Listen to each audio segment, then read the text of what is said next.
Kita bitaw tao, espesyal kay nga creation sa Ginoo. Dili pareho sa bulan, gisulti lang niya. Dili pareho sa adlaw, gisulti lang pud niya.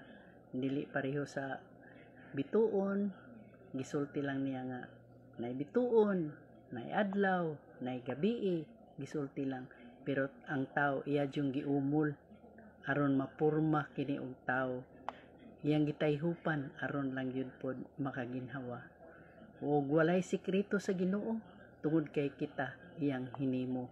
Nag-ingon diri sa Luke 12 verse 7, bisan gani ang tanang buhok sa inyong ulo giihap niya, busa ayaw kamo kahadlok, labaw pa kaayo kamong bili kaysa daghang gagmayng langgam.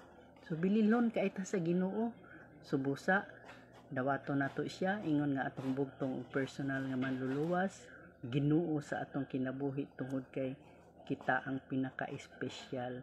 Doon na siya purpose nganong iya tang gihimo tungod kay gusto niya nga mga lagad taniya.